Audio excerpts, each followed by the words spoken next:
est-il lors d'un sujet Stade 2, ce dimanche 1er août, que Mathieu Lartaud a dévoilé pour la première fois sa prothèse.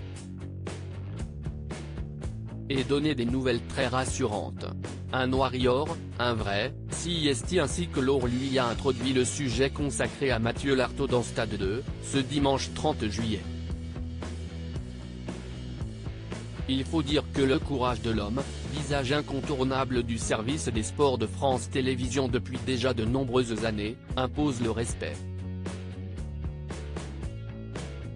Récemment retiré de l'antenne pour raison médicale, le journaliste a été touché par la récidive de son cancer du genou, plus de 25 ans après sa première tumeur, et contraint de se faire amputer de la jambe droite pour lutter contre la maladie. Hier, ce warrior a dévoilé pour la première fois la prothèse de sa jambe droite, sur France 3.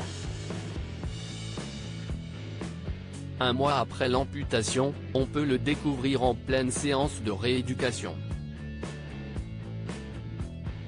Et là encore, il se donne à fond, impressionnant ses collègues mais aussi bien sûr tous les fidèles de Stade 2. Salut les amis de Stade 2. Je sais qu'à mon absence, la maison est bien gardée, mais sachez que mon retour approche. Je vous donne d'ailleurs rendez-vous le 10 septembre prochain pour l'ouverture de la Coupe du Monde de rugby sur les antennes de France Télévisions, a-t-il déclaré, confiant et visiblement impatient de revenir.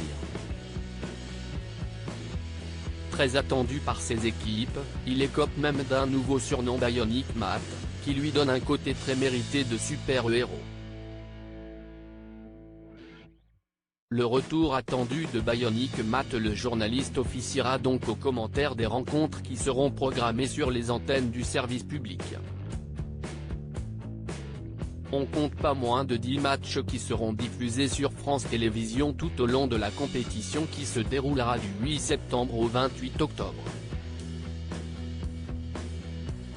Les autres rencontres seront quant à elles retransmises sur M6, 18 matchs, note de la rédaction, et TF1 20 matchs dont les plus belles affiches, note de la rédaction. Âgé de 43 ans, Mathieu Lartaud s'était confié sur son amputation le 24 juillet dans les colonnes du Parisien. Je sors d'un long tunnel, et là, je vois la lumière. Je suis dans un centre de rééducation spécialisé, je fais mes premiers pas avec ma prothèse depuis quelques jours, je fournis beaucoup d'efforts, mais tout va bien. Mes résultats de santé sont très bons depuis quelques semaines, les nouvelles se sont transformées en bonnes nouvelles, avait-il fait savoir.